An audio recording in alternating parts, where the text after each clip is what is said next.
जी।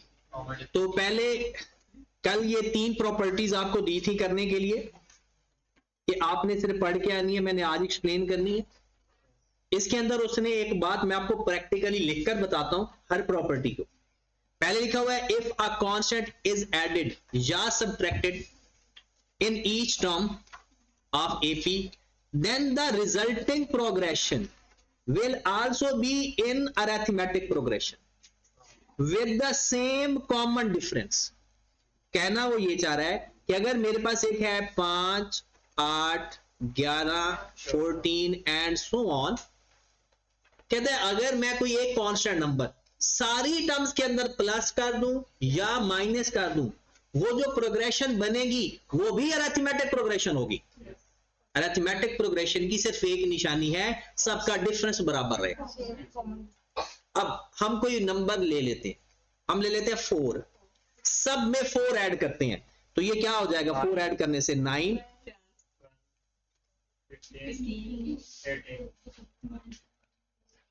क्या सबका common difference बराबर आ रहा है? इसका कॉमन डिफरेंस 3 और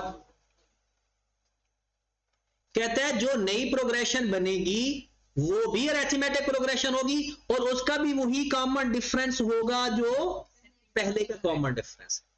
और उसने इसको दो तरह से, एक तो अंग्रेजी में भी लिखकर दे दिया, कहता है ऐड या subtract constant same as original common difference.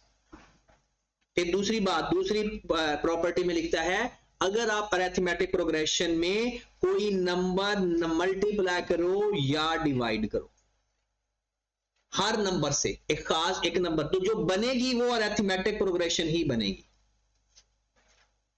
वो चेंज ना प्लस करने से, एक कांस्टेंट नंबर प्लस करने से भी चेंज नहीं होगा, माइनस करने से भी चेंज नहीं होगा, मल्टीप्लाई या डिवाइड करने से भी चेंज नहीं। लेकिन एक चीज चेंज हो जाएगी, प्लस माइनस करने से कॉमन डिफरेंस चेंज नहीं होता, मल्टीप्लाई या डिवाइड करने से कॉमन डिफरेंस चेंज हो जाता है। कितना चेंज होता है? जितने से मल्टीप्लाई कर दिया है वो कॉमन डिफरेंस भी उतने का मल्टीपल हो जाता है, जितने पे डिवाइड किया है वो कॉमन डिफरेंस भी उतने से डिवाइड हो जाता है। इसकी एग्जांपल एक लेते हैं। अज्यूम करते हैं मेरे पास एक वैल्यू थी 2, 6, 10, 14 एंड सो ऑन।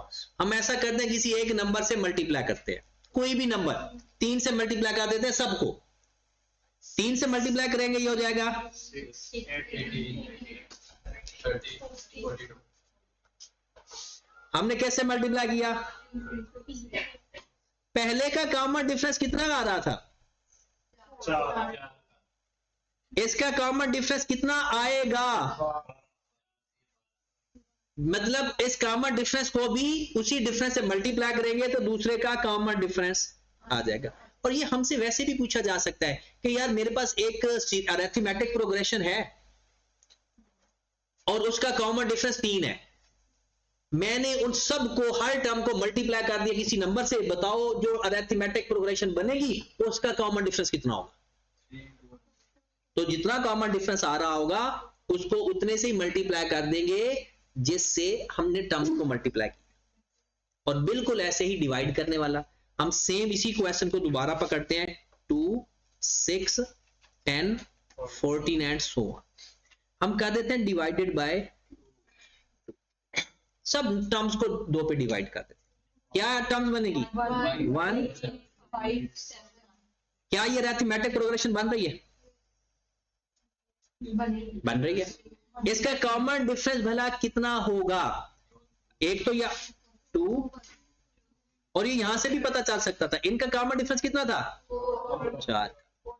हमने जो प्रोग्रेशन बनाई है डिवाइड करके बनाई है, तो कॉमन डिफरेंस को डिवाइड करेंगे तो दूसरे का कॉमन डिफरेंस बन जाएगा। 3 प्रॉपर्टीज हैं। पहली प्रॉपर्टी में क्या लिखा हुआ है कि अगर आप कोई नंबर, फिक्स नंबर प्लस कर दो या माइनस कर दो, अरिथमेटिक प्रोग्रेशन ही रहेगी और उसका कॉमन डिफरेंस भी वही रहेगा जो पहले है। अगर आप मल्टीप्लाई या डिवाइड कर दो तो उसका कॉमन डिफरेंस भी चेंज हो जाएगा, वो भी उतने से मल्टीप्लाई या डिवाइड। ये ज्योमेट्रिक प्रोग्रेशन में भी तो हम मल्टीप्लाई डिवाइड एक कांस्टेंट नंबर से करते हैं, हाँ। कॉमन रेशियो भी सेम है। नहीं देखिए, वो जो आप कह रहे हैं कि ज्योमेट्रिक प्रोग्रेशन की हम अभी बात नहीं कर रहे, हम अभी बात कर रहे हैं कि मेरे पास एक अरिथमेटिक प्रोग्रेशन है। अरिथमेटिक प्रोग्रेशन जैसे ये आ गई 4 2, अभी जो लिखी थी 2 6 10 14, बताओ ये ज्योमेट्रिक प्रोग्रेशन है या अरिथमेटिक प्रोग्रेशन? अरिथमेटिक। अब इस हर टर्म को अगर मैं किसी नंबर से मल्टीप्लाई कर दूं, हर टर्म को किसी एक ही नंबर से मल्टीप्लाई कर दूं, मैं किससे मल्टीप्लाई कर रहा हूं? 3 से, जिससे मर्जी मल्टीप्लाई कर दूं, ये कितना हो जाएगा? 6, ये कितना हो जाएगा? 18 30 42।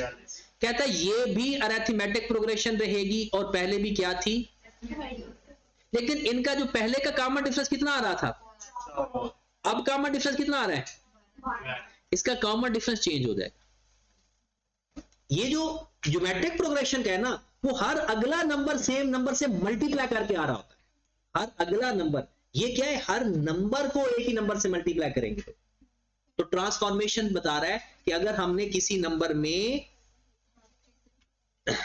किसी अरिथमेटिक प्रोग्रेशन में कोई सेम नंबर, हर नंबर में कोई कांस्टेंट नंबर हर नंबर में प्लस कर दे, तो जो अरिथमेटिक प्रोग्रेशन बन जाएगी दोबारा प्लस करने के बाद, वो चेंज नहीं होगी, वो अरिथमेटिक प्रोग्रेशन ही रहेगी। हम कहेंगे अच्छा ठीक है, उसका कॉमन डिफरेंस चेंज होगा, वो कहता है कॉमन डिफरेंस भी चेंज। फिर कहता है अगर आप किसी भी अरिथमेटिक प्रोग्रेशन की हर टर्म को किसी फिक्स नंबर से मल्टीप्लाई कर दो, तो जो प्रोग्रेशन बनेगी मल्टीप्लाई करने के बाद वो भी अरिथमेटिक प्रोग्रेशन ही रहेगी, लेकिन उसका जो कॉमन डिफरेंस है, वो जो पिछला कॉमन डिफरेंस है उतना ही चेंज हो जाएगा और जिस नंबर से आपने मल्टीप्लाई। और अगर डिवाइड करोगे तो डिफरेंस उतना ही चेंज हो जाएगा जितने से आपने डिवाइड किया। मैं अज्यूम एक दफा दोबारा क्वेश्चन बताने लगा, ये वैसे इतनी चीज कोई परेशान करने वाली थी नहीं। हमारे पास एक 5 नंबर है, एक 10 है, एक 15 है, एक 20 है, एक 25 है। ये क्या, कौन सी प्रोग्रेशन है? अरिथमेटिक। मैं कहता हूं, मैं इस हर नंबर को, आपने लिखना नहीं, कुछ भी नहीं करना, सिर्फ मैं कहता हूं कि इस सारी प्रोग्रेशन को ना मैंने 2 से अगर मल्टीप्लाई कर दूं, तो बताओ जो रिजल्ट के तौर पर प्रोग्रेशन बनेगी कौन सी बनेगी? तो आप क्या कहोगे? अरिथमेटिक प्रोग्रेशन बनेगी। मैं पूछूंगा बताओ आप उसका कॉमन डिफरेंस कितना आएगा? आपने कहना है जितना पहले डिफरेंस है ना उसको 2 से मल्टीप्लाई कर दो। बात समझ लगी? तो मल्टीप्लाई या डिवाइड करेंगे हर टर्म को तो कॉमन डिफरेंस भी चेंज होगा, प्लस माइनस करने से कॉमन डिफरेंस चेंज नहीं हो। तो ये 3 प्रॉपर्टीज थी आपकी, ये उसने देख लिया कि अगर आपने किसी कांस्टेंट नंबर से मल्टीप्लाई किया तो डी भी उस कांस्टेंट से मल्टीप्लाई हो जाएगा, और अगर डिवाइड किया तो डी भी डिवाइड हो जाएगा, और अगर प्लस माइनस किया तो डी डी ही रहेगा, डी में कोई चेंज नहीं आएगा, कॉमन डिफरेंस में कोई तब्दीली। डन। चलें जी, नेक्स्ट मूव करते हैं। पहले हमने जो जिस टाइप के क्वेश्चन किए कल, आपको हर टाइप के क्वेश्चन का अलग से पता होना चाहिए, ठीक है? एक और क्वेश्चन करवाने लगा हूं, फिर इसका टेस्ट लेंगे हम, क्योंकि इस वीक में तो शायद इसका टेस्ट नहीं होगा, नेक्स्ट वीक में फिर इस पूरे चैप्टर का टेस्ट हो जाएगा, क्योंकि ये इसी वीक में ही चैप्टर हमारा कंप्लीट हो जाता है। अच्छा, अगर हम बात करें एक क्वेश्चन की, कल वाले क्वेश्चन की बात करने लगा हूं। क्वेश्चन एक पेपर में आया हुआ है, फर्स्ट टर्म नहीं, पेपर वाला सवाल एज इट इज लिख देता हूं। Third term of arithmetic progression is x plus 7 and 7th term of arithmetic progression is x plus 49. Find first term of arithmetic progression. और वो हमें क्या कहता है? पहली टर्म, ये आई क्या पास्ट पेपर है, पहली टर्म बताएं। तो आपको पता है जब दो टर्म्स बताई हूं तो वो हम पहली टर्म बता सकते हैं। तो बताओ जरा जल्दी से इसको हल करके बताना है आप। इसको हल करें और बताएं फर्स्ट टर्म क्या होगी। जब हमारे पास दो टर्म्स गिवन हो तो हम पहली टर्म या कोई भी टर्म कैसे फाइंड करते हैं।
हो गया कितना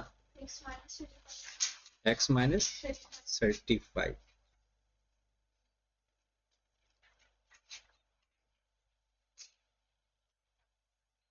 और किसका हुआ है x माइनस 14 x माइनस 21।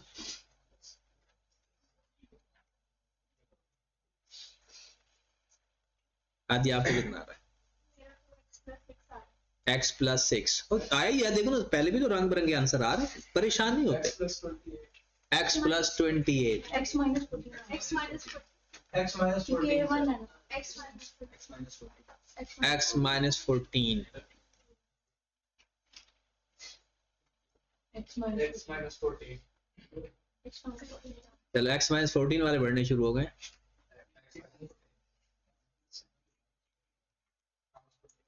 अच्छा पहले तो दिमाग में एक चीज फिक्स करें कि जब भी किसी भी प्रोग्रेशन की दो टर्म्स गिवन होना तो इसका मतलब है वहां से डी फाइंड हो सकता है, चाहे वो जिस हालत में भी टर्म्स गिवन।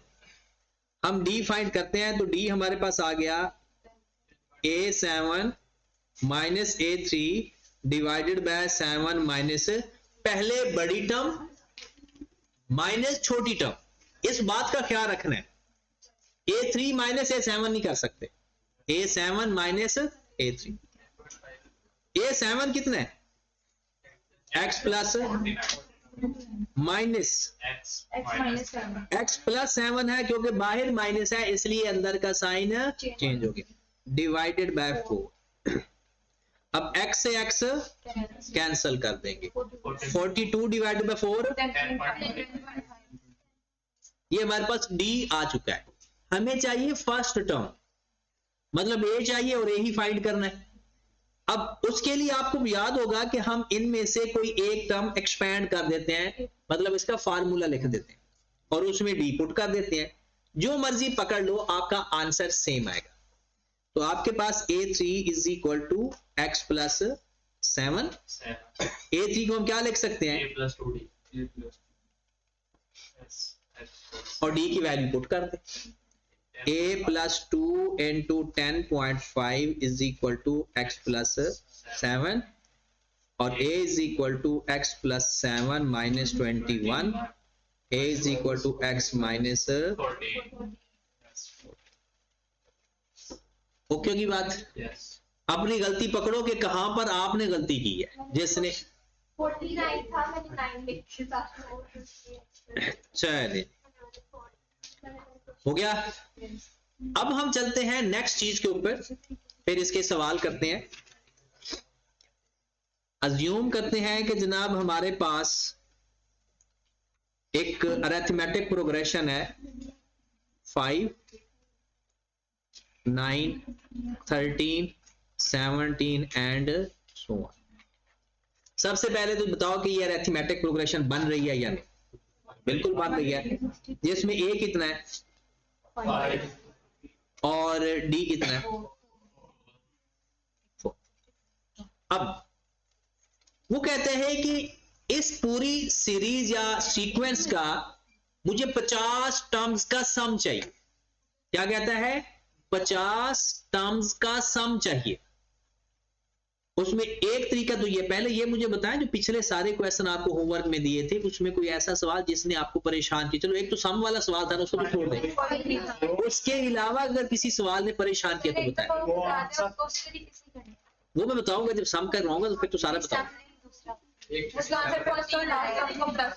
चले पीछे आंसर गलत है, पीछे आंसर गलत है, पीछे आंसर मैच, क्योंकि मुझे सही करवाने पड़ेंगे पिछले बुक के पीछे जो आंसर गिवन है। अच्छा पहले इस पर आए, वो कहता है इसकी कितनी टर्म्स का सम फाइंड करें? 50 टर्म्स का सम करते। अब इसका जो सही तरीका है ना, जो ओरिजिनल तरीका, हम ओरिजिनल में तो जाते ही नहीं होते। एक तरीका यह है कि आप इसका पहले A50 फाइंड करें। क्या फाइंड करें? A50। A50 का फार्मूला आता है, A50 क्या होता है? A plus 49 A plus 49 D। अब A कितना है? 5 प्लस 49 और D कितना है? 201। ये हमारा आ गया A50। इसका मतलब क्या है? आपकी 50वीं टर्म ये होगी, आपकी 50वीं टर्म 201 होगी।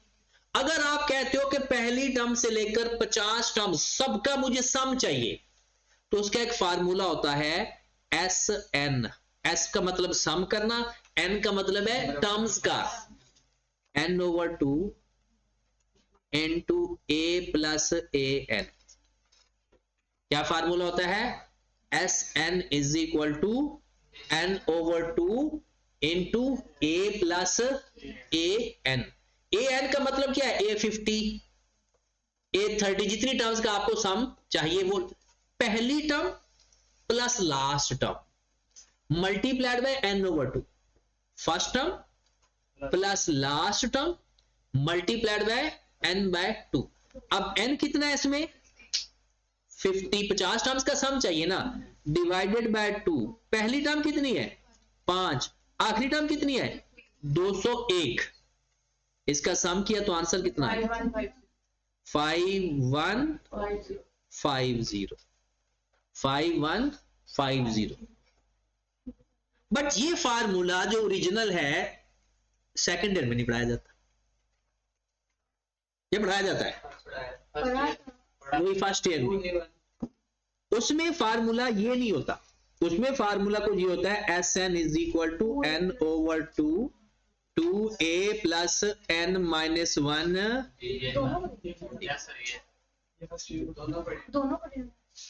दोनों पढ़े हुए हैं, एक फर्स्ट ईयर में एक सेकंड ईयर में। एक ही फार्मूला है, ये दो फार्मूले हैं ही नहीं। ये दिखाने लगा N/2 A प्लस AN। आप AN का फार्मूला अंदर लिखे जरा, N/2 A प्लस AN को किसके बराबर होता है? A plus N-1। अब A से A प्लस कर दो तो ये फार्मूला बन गया। तो इस फार्मूले का क्या फायदा होगा कि आपको AN फाइंड नहीं करना पड़ेगा। इस फार्मूले के लिए पहले आपको AN फाइंड करना पड़ेगा, फिर सम का फार्मूला लगाना पड़ेगा। अब हम कौन सा फार्मूला इस्तेमाल करेंगे? दोनों। अगर क्वेश्चन के अंदर आपको वो खुद ही लास्ट टर्म दे दे, हम ये फार्मूला लगा देंगे A plus AN into N/2। और अगर वो फर्स्ट टर्म लास्ट टर्म नहीं देता, हम ये वाला फार्मूला लगा देंगे, S N is equal to N over two, two A plus N minus one, और ये भी इसको एक्सपैंड करके ये लिखा, फिर ए और ए दोनों प्लस हो गया तो 2a हो गया, बाकी सारा वही। अब इसमें भी अगर हम पुट करेंगे 50 over 2, 2 into 5 plus n minus 1 into D कितना 4 था, Yes. Fourth. ये भी क्या आएगा 5 1 5। सर इसको क्यों पूछना है? ये दोनों इसको इसलिए इस्तेमाल कर सकते हैं कि हमें लास्ट टर्म फाइंड नहीं करनी पड़ेगी, हम डायरेक्ट फार्मूला एस एन का लगा लिया करेंगे। और अगर हमें ए एन वाला चाहिए तो उसके लिए पहले हमें ए एन फाइंड करना पड़ेगा, फिर उसके बाद वो फार्मूला लगाना पड़ेगा। तो दोनों मेन तो ओरिजिनल फार्मूला तो वही है, लेकिन क्योंकि हमें फिर चाहते हैं कि हमारा टाइम भी सेव हो, तो इसलिए हम डायरेक्ट ये फार्मूला लगा देते हैं। अब एक क्वेश्चन देखते हैं जरा। सर ये जो दूसरा आपने लिखा n minus 1 दिखा, ये आई होगा। कौन सा, ये दोनों सम के फार्मूले, आप कोई सा एक याद कर लो। अगर ये वाला फार्मूला ऊपर वाला फाइंड लिखेंगे तो आपको को पहले ए एन फाइंड करना पड़ेगा, और इसमें डायरेक्ट वैल्यू पुट कर दोगे, ए और डी डायरेक्ट पुट हो जाएगा, इसमें आपको ए एन फाइंड करने की जरूरत नहीं पड़ेगी। बाकी दोनों में से जो फार्मूला आपको ज्यादा इजी लगता है वो इस्तेमाल कर रहे हैं। हाँ जी, क्वेश्चन लिखें जरा, एक सम का एक क्वेश्चन लिखें। सपोज हमारे पास एक सीरीज है 120, 134, 148, 162 and so on. Find sum of 80 terms. आपको ये इशू तो नहीं है, अगर ये 80वीं टर्म फाइंड करनी होती तो वो लिखता find the 80th term, Yes. तो वो ए एन की बात कर रहा होता। इसमें वो क्या कर रहा है, find sum of 80 terms, 80 terms का सम बताओ। तो जो मर्जी फार्मूला लगा दो। इसमें ए कितना है 100.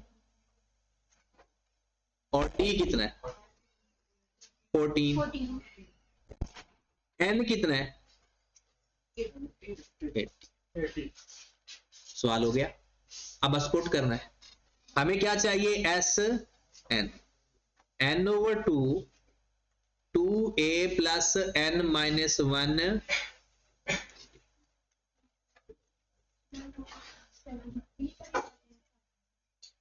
एस 80 किसके बराबर आ जाएगा, 80 ओवर 2, 2a, n माइनस 1 79, और d कितना है 40. कितना 5 3 8 4 5 3 8 4। सबका यही आ रहा है, समझ लगी। एक और सवाल इसका लिखें,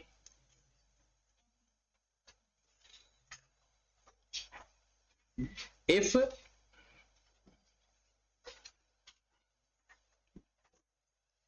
first term of arithmetic progression is 28 and sum of 50 terms is 1020, find common difference। हो सकता है, Yes. करो जरा।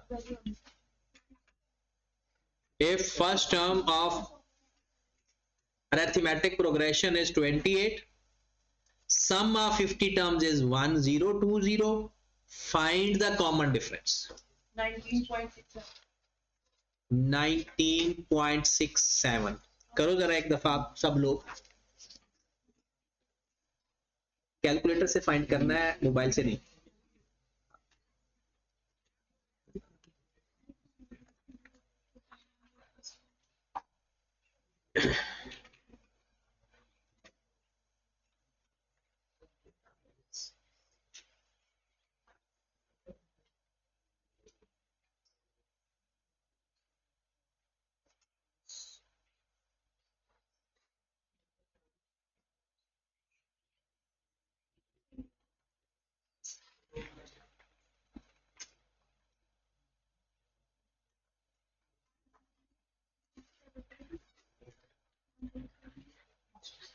इधम अयूब नहीं आया आज?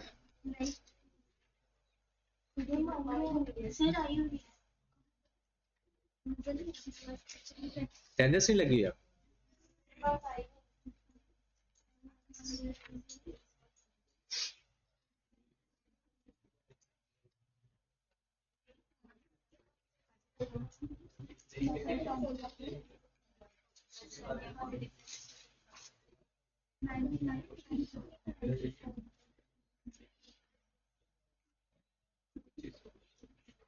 ये पेन दिखाना है।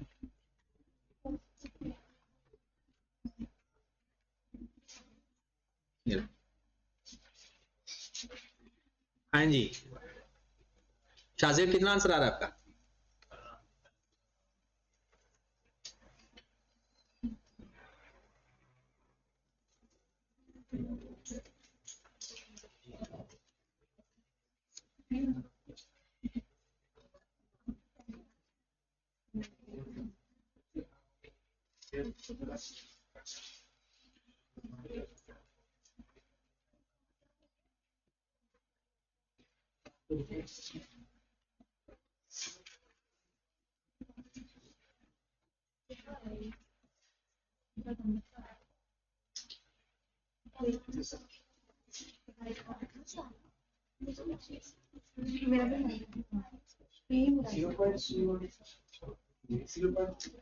जीरो पॉइंट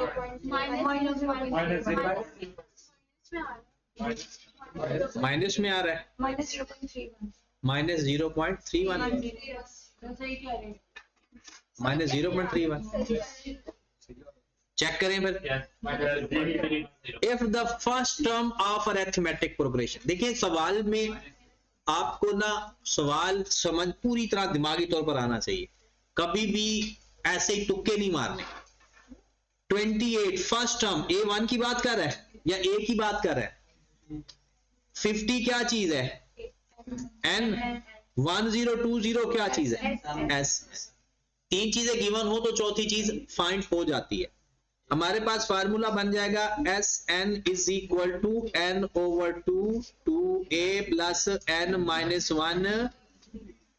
Sn कितना था? 1020, 50/2 2a प्लस 49 d हमने फाइंड करना।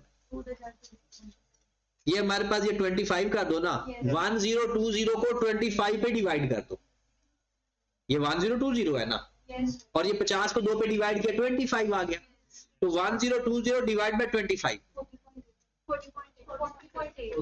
40.8 56 आ गया ये, प्लस 49 डी। अब हमारे पास 56 इधर आकर माइनस हो गया, minus divided by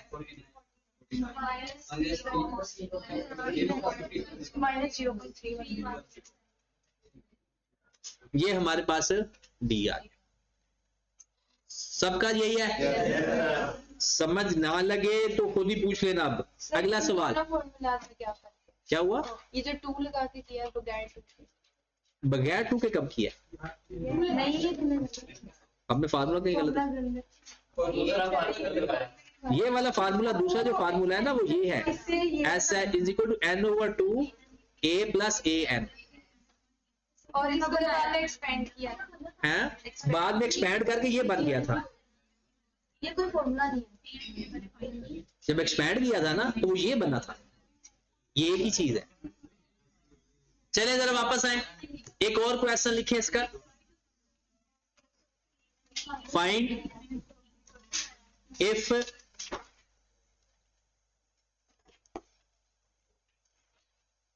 first term is 128 and last term of arithmetic progression is 510. Find number of terms if sum of all terms is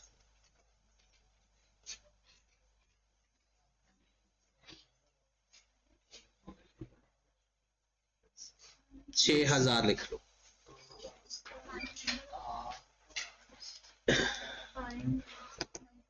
first term 128, last term 510। Find number of terms if sum of all terms is 6000। करो जरा find.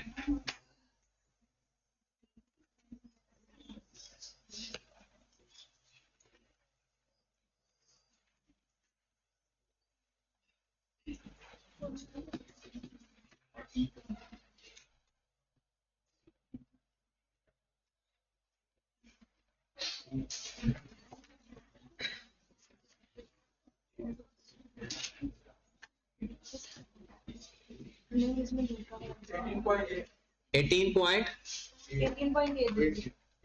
अच्छा, ये हमने assume किया है तो इसलिए 18.80 आ रहा है। जब अगर नंबर ऑफ टर्म्स आपको पता होल नंबर पे आती हैं तो पेपर में जब ऐसा सवाल आएगा तो आपने होल नंबर में ही आंसर देना है।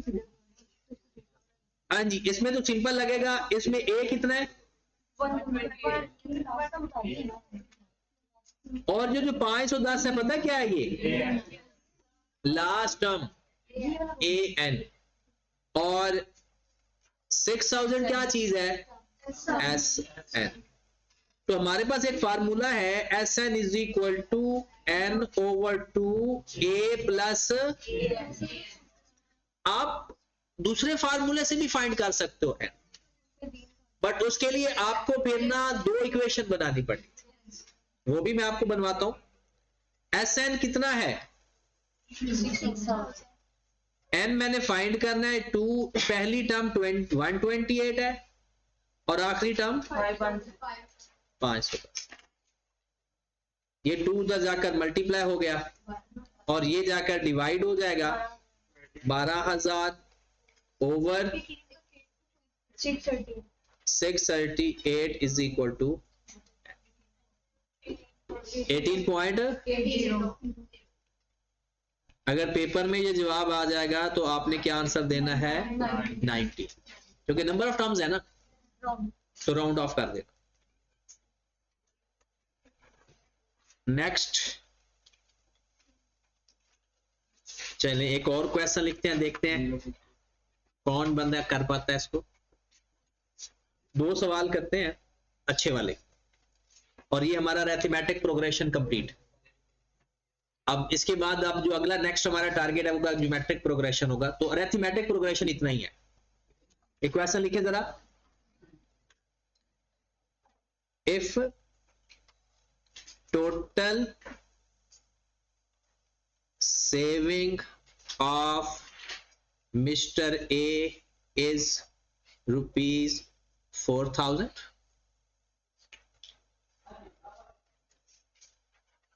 of first year,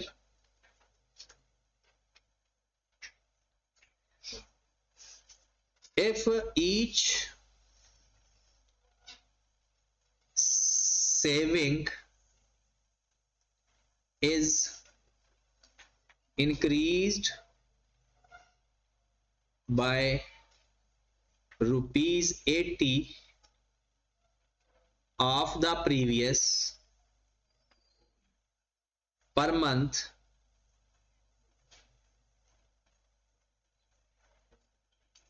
what will be his first saving? कर सकते हो ये सवाल? मिस्टर ए ने टोटल फर्स्ट ईयर लिखना है आपने। If total saving of Mr. A is ₹4000 in first year, पहले साल के अंदर उसने 4000 सेव किया। अगर उसकी हर सेविंग पिछली सेविंग से 80 रुपए बढ़ रही है तो बताओ उसकी पहली सेविंग क्या होगी?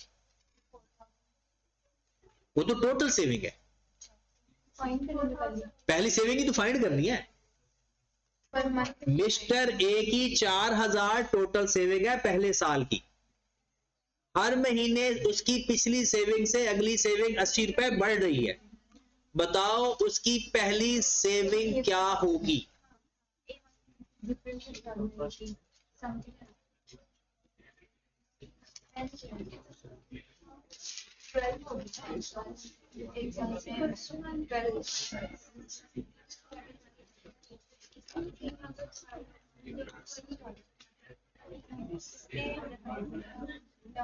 असल में ना कुछ लोग ना अब ना अपना दिमाग बंद करके ना कानों को एक्टिवेट किया हुआ है, कहीं से कोई हिंट मिले और मेरा सवाल शुरू हो।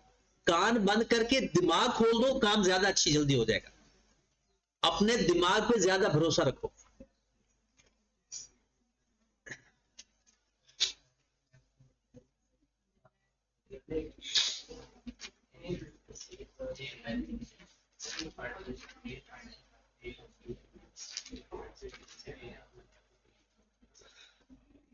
हो गया कितना?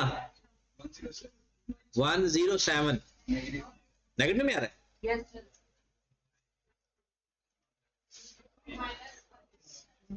-107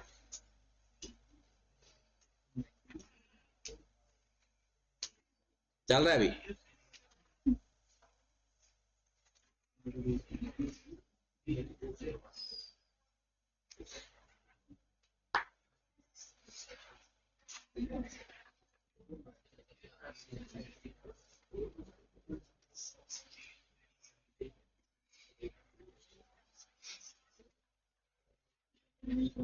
minus 106.66.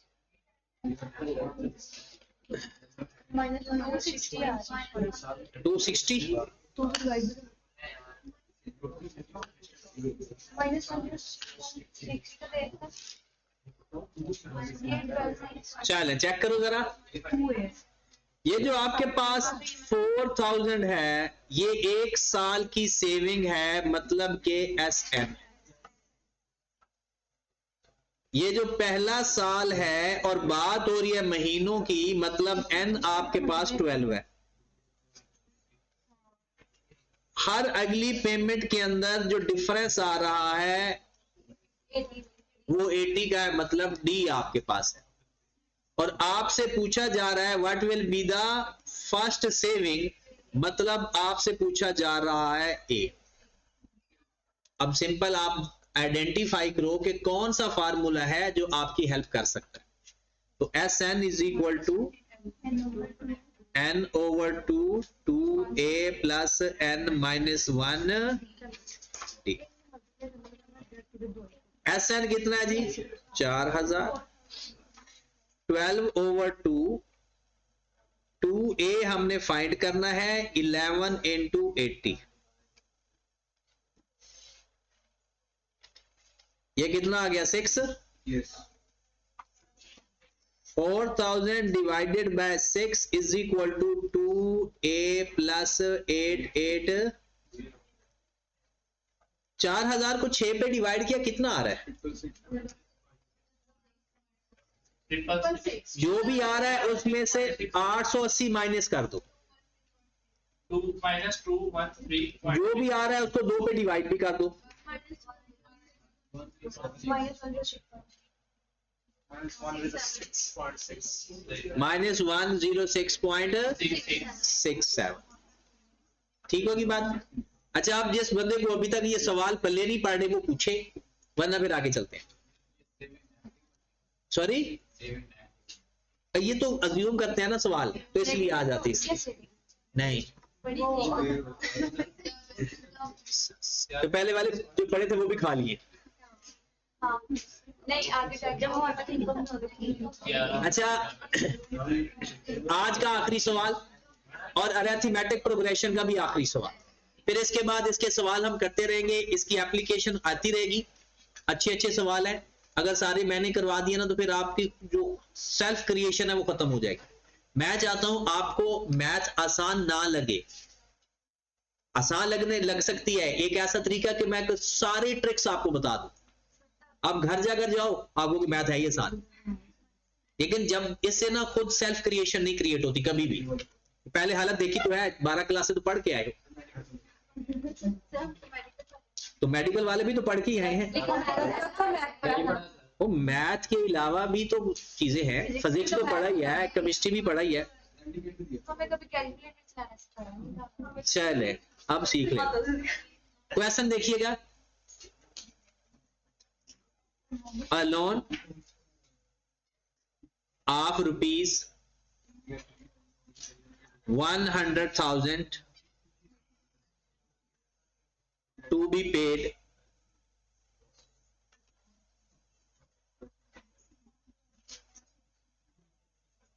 in such a way first installment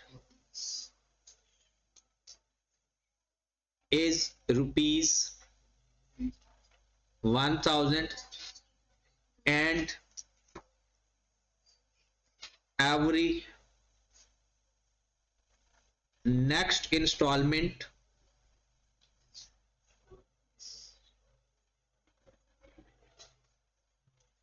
increased by rupees 50 in how many installment total debt आपको तो लॉन्ग को कहते हैं, to be paid in how many installment total debt to be paid। सवाल क्या है, a loan of rupees 100,000 to be paid in such a way first installment is rupees 1,000 and every next installment increased by rupees 50। हर अगली instalment 50 रुपए से बढ़ रही है। In how many installment total debt to be paid, कितनी किस्तों में सारा डेट पे हो जाएगा। सबसे पहले आप ना जो इंफॉर्मेशन गिवन है ना वो जज करते हैं कि वो क्या क्या है। जो 1 लाख है ये क्या है, आपने टोटल कर्जा पे करना है। ये कोई एक टर्म है या सम ऑफ टर्म है, क्योंकि एक किस्त तो नहीं दे रहे ना, हम सारी किस्तें देंगे तो सारा कर्जा आपने कितना देना है, इसका मतलब ये हो गया SN। आपने पहली किस्त कितनी दी, वो क्या है A। हर अगली किस्त 50 रुपए ज्यादा देनी है, D है। कितनी किस्तों में ये सारा कर्जा पे हो जाएगा, AN का फार्मूला लगाएंगे या SN का फार्मूला लगाएंगे, SN का फार्मूला लगाएंगे। लगाओ जरा, बताओ जरा कितनी इंस्टॉलमेंट्स आ रही।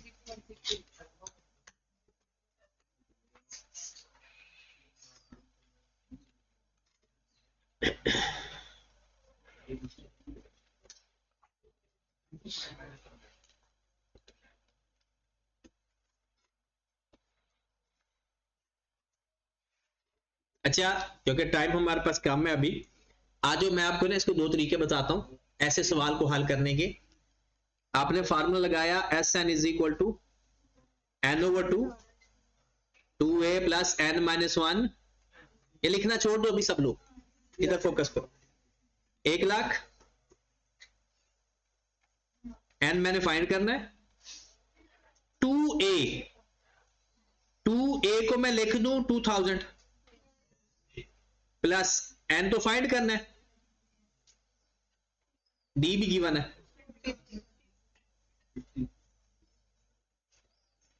ओके, कुछ लोगों का कैलकुलेटर इस सवाल को हल कर देता है इधर ही, तो फिर आपने इधर ही हल कर देना।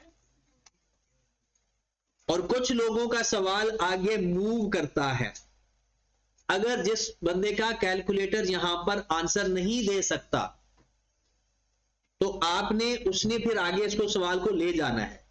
जिसका कैलकुलेटर इधर ही जवाब दे दे, जवाब भी 2 तरह से देगा, या जवाब दे देगा या जवाब दे देगा।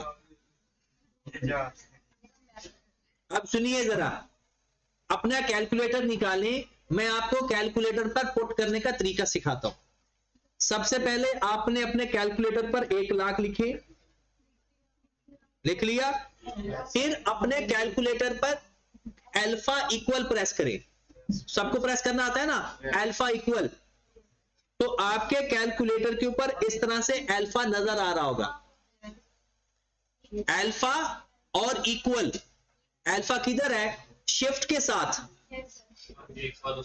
और अच्छा एक बात और गौर से सुन लें, अल्फा का कलर किस चीज का है? रेड।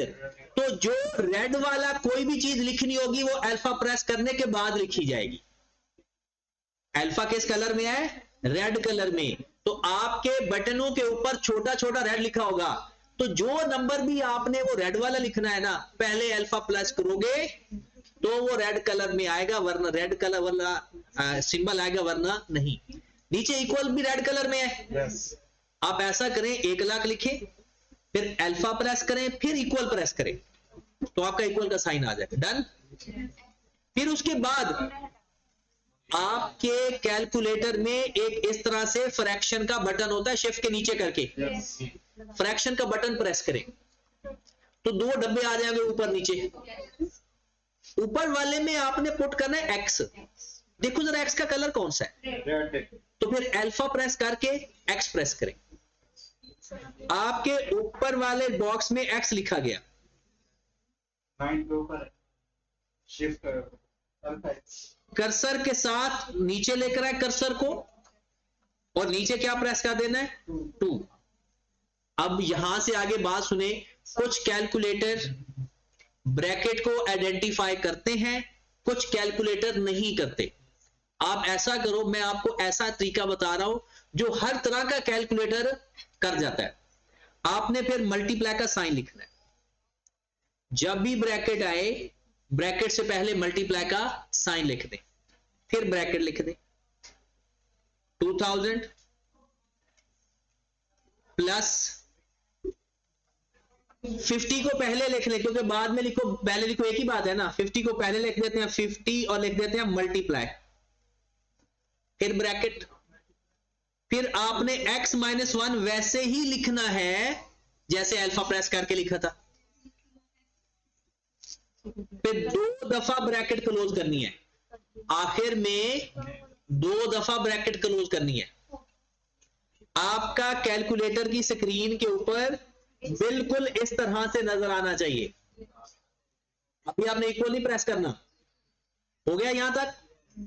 लास्ट आपने आपके जो अल्फा के साथ शिफ्ट का बटन है ना, और शिफ्ट के नीचे लिखा होगा सॉल्व फॉर, किस कलर में है? येलो में। और शिफ्ट किस कलर में लिखा हुआ है? शिफ्ट प्रेस करके फिर सॉल्व फॉर का बटन प्रेस करें, शिफ्ट सॉल्व फॉर। तो कैलकुलेटर में आ रहा होगा सॉल्व फॉर एक्स, आ रहा है। जैसे ये स्क्रीन पे आ गया ना सॉल्व फॉर एक्स, अब इक्वल प्रेस कर दे। 46 point approximately.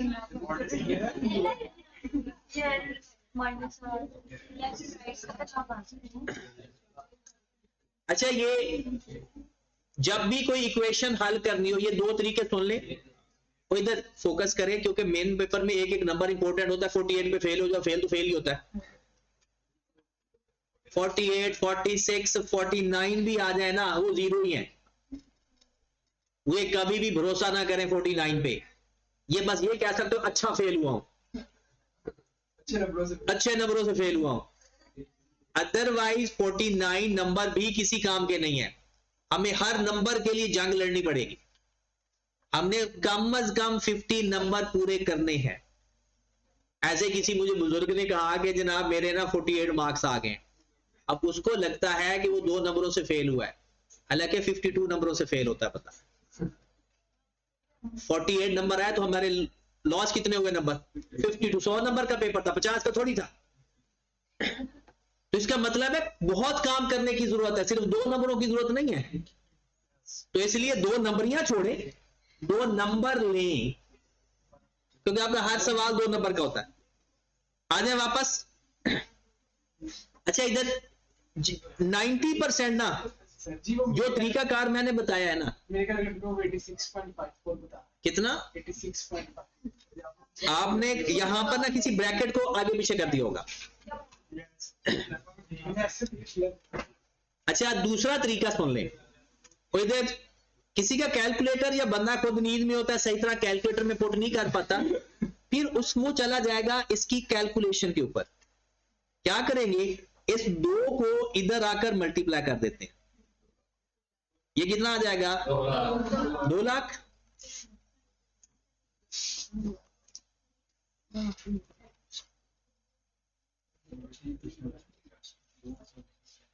Is equal to n into 2000 plus लिख सकते हैं 50n माइनस, अब n को अंदर मल्टीप्लाई भी कर दो और थोड़ा सिंप्लीफाई भी कर दो। ये कितना आ जाएगा 2000, बल्कि 2000 माइनस 50 कर दो ना, 1950 n प्लस 50 n का, ये 2 लाख भी उधर ले जाओ,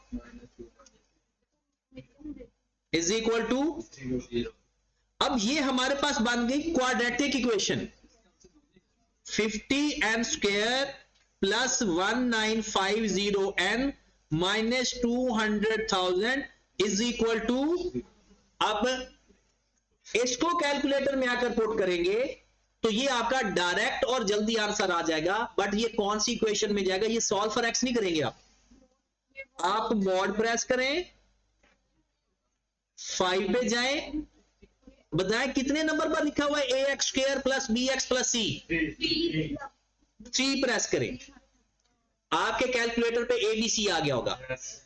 और abc का मतलब क्या है, a की जगह नीचे लिखे 50, b के नीचे लिखे 1950 और c के नीचे लिखे माइनस 200,000।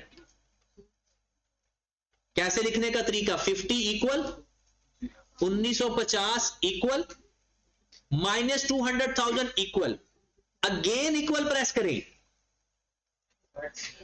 x कितना आ गया 46.68 और दोबारा इक्वल प्रेस करें, माइनस, अब n नेगेटिव नहीं हो सकता, हाँ जी ये n के 2 जवाब है, n नेगेटिव, तो आपका आंसर क्या आया, अप्रोक्सीमेटली, और ये पेपर में सवाल कई बार आया हुआ है, ये आपका एग्जाम लेवल सवाल था और कुछ लोगों को तो एज इट इज सवाल ही यही आ जाता है। तो 46.68 अप्रोक्सीमेटली 47, डन। क्वेश्चन लिख ले जो आपने घर से करने हैं।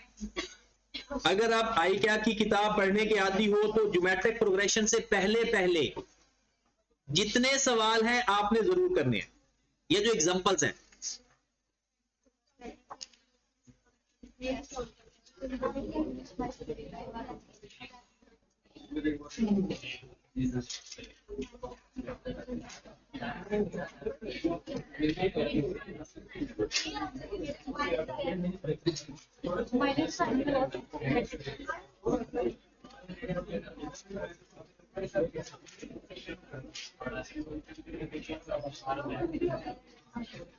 होमवर्क सुन लें,